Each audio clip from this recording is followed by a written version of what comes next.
The claim that I'm going to be refuting is raising minimum wages has negative effects on America. They have three secondary claims. The first one is raising minimum wages has negative effects on employment rates. Their second, raising the minimum wage has negative effect on the economy. And the third one is raising minimum wages has a negative effect on the people. My response to their first secondary claim of raising minimum wage has negative effects on employment rates, they argue raising minimum wage forces business to lay off employees and raise unemployment levels. My response is increased minimum wage doesn't affect employment rates solely based off of reduced hours or laying off people. Further evidence shows that it's due to more firms closing rather than firms laying off workers, which relates to a study that finds lower quality restaurants are more likely to close following a minimum wage increase.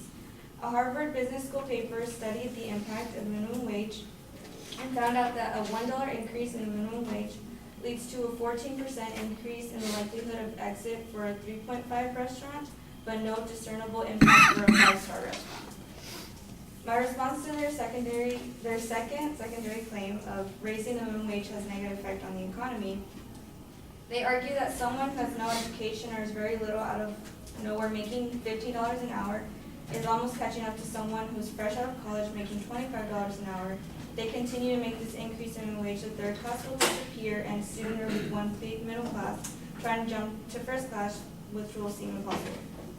Although it seems unfair to see the gap closing between the third and middle class, it doesn't seem controversial because it gives the idea that the lower class would be eliminated and seen as a good solution. Research has shown that over 20% of the poorest fifth of American families include a minimum wage worker, and that minimum wage charges the poor higher rates than the middle class or rich.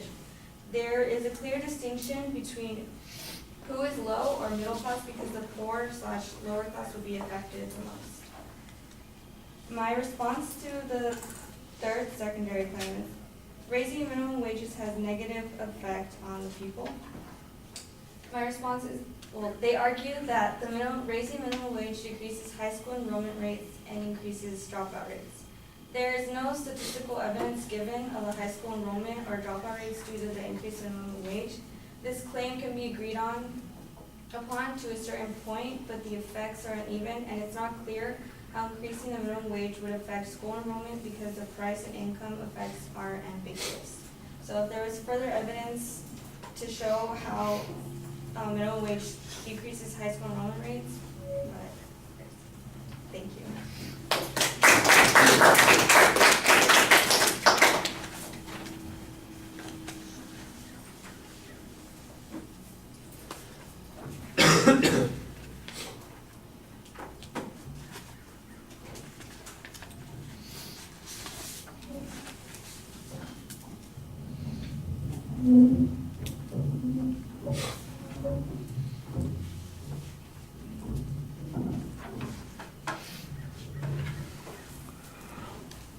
Well, structurally things are sound. On the first point, though, your argument simply seems to suggest that the reason that the jobs are lost is because the restaurants close, not because they lay people off. I'm not sure that that really demonstrates an answer to the employment argument. It simply explains a different reason why employment would be affected negatively. So that evidence, I think, is a little bit problematic. Instead of contradicting the position, it simply confirms the position with a different reason. It could be backing evidence for the advocate's claim. On the second point about the impact on the economy, the argument that we're going to go from one, we're all going to become one big middle class, I think, is an assumption that, first of all, that unemployment is not going to be affected by this, which you seem to have already conceded on that first point.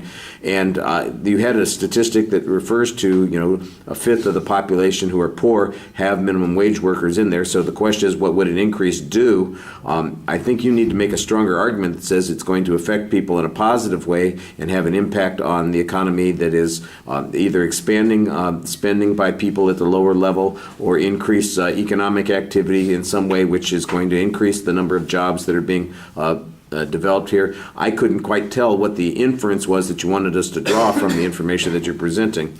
And on the third point, you challenged the lack of evidence that the advocate presented. You suggested that there was no statistical evidence correlating dropout rates to anything concerning what the minimum wage was. Although you concede that there might be a theoretical relationship on that point, the absence of any other evidence, I think that's a good press on that point. I don't remember what the advocate's evidence on that point was, if they had any evidence on that point. So if we were having a debate about this issue and there was information, they could come back and say, well, here's the evidence I presented. They didn't respond to it. They suggested there wasn't any evidence. Or conversely, they would be exposed and they would have to provide some evidence in that situation. All right, thank you.